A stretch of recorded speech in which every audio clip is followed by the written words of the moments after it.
Welcome back, all you Fabricans and Fleshbags, to the super, not funny show reviews. And today I'm reviewing Bel-Air Season 2, the premiere episode. It's entitled A Fresh Start, coming to you from Peacock. So, what did I think about it, and should you be watching? Before we get into the review, get down there and hit like on this video. It's back, baby. Yes, I've been waiting so long for Bel-Air to come back. Bel-Air came out of, I don't want to say it came out of nowhere. I knew it was coming last year. There was a lot of hype and also a lot of negative hype about it because, it was rebooting, if you will, a beloved franchise, The Fresh Prince of Bel-Air. And I have to say, absolutely loved the first season. It was just, there's so much good about it. It's dramatic and funny. A lot of interesting things going on, a lot of plot threads that were weaving in and out of each other. The characterizations were all good. Everyone looks great. And there's some changes to characters that I think improve the characters dramatically. Just all around, I really love the season. If you want to know my thoughts, get down there. I have it. I have a review of the first season. But we're going to talk about the first episode of the new season. There was a big dramatic, ending to last season. Will met Lou, his father. It did not go well.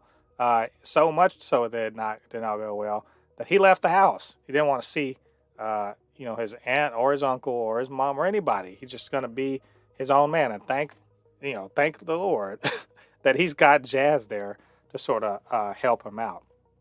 So this episode takes place several weeks later in the aftermath of that. And we find out Will's, he's doing okay. He's living in South L.A. He's kind of, making money somehow or another, staying with Jazz. He's doesn't seem to have lost a step, I guess you could say.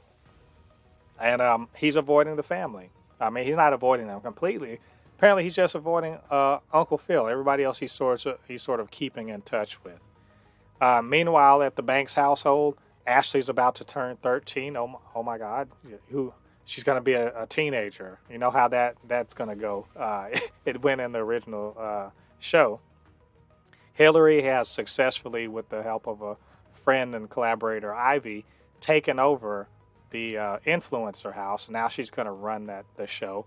But also, she and Jazz are kind of going hot and heavy, but she doesn't seem like she's ready to make it official. And at the same time, you got Carlton. He and Will are on great terms. I guess you could say they're really good friends now.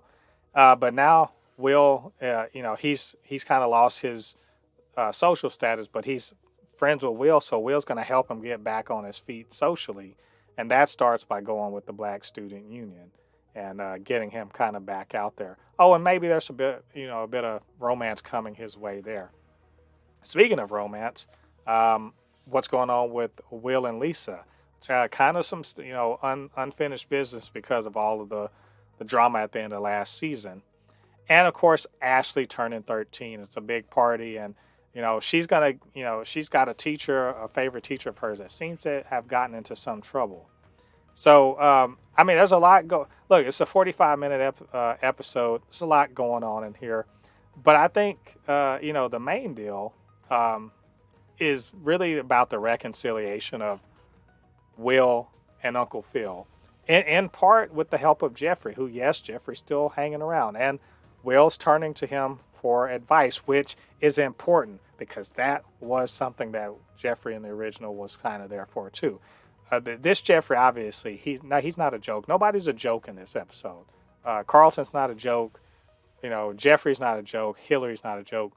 They're all quite, real characters doing real things.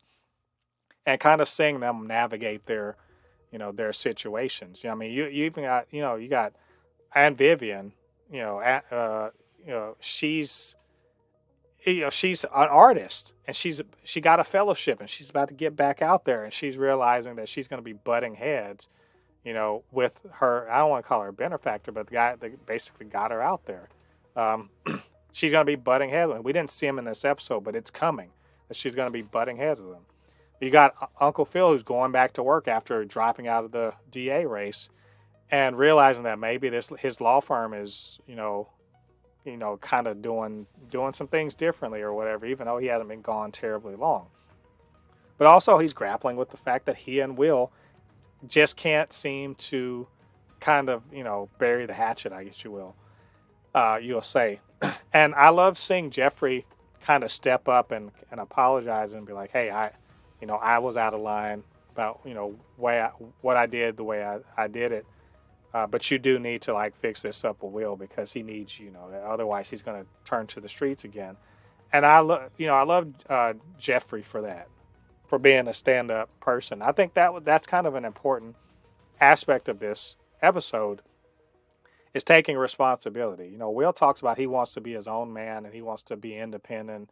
He wants to make, his own decisions and all that and be responsible. So, he needs to see that modeled by some of these men in his life and to see Jeffrey really kind of be a voice of reason to him. Like in a way that in the first season, Jazz sort of was too, but Jazz, he's a young man too. He's not been there, done that, full of experience and wisdom. But seeing Jeffrey really kind of step up, that was great.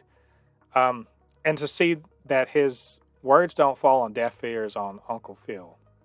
And that kind of sets up a good scene later on in the episode where, Phil, they're at Ashley's birthday party and Phil sits down with Will and it's just like, you know what, I'm sorry. I'm not sorry I've tried to protect you. I'm sorry that I wasn't up front with you, that we weren't more honest and that it hurt you. And that's what Will, and he's like, you're always welcome. You're family and we love you and I love you. And that's what Will needed to hear. But most importantly, people that are watching this show need to hear and see that.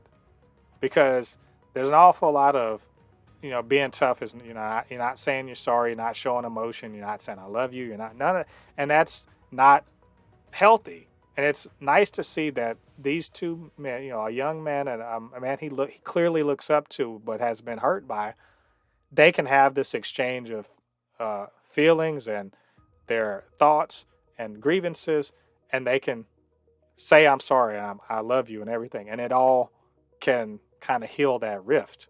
As we see later on that he does come back to the house because that was said. That's just what he wanted to hear, what he needed to be said.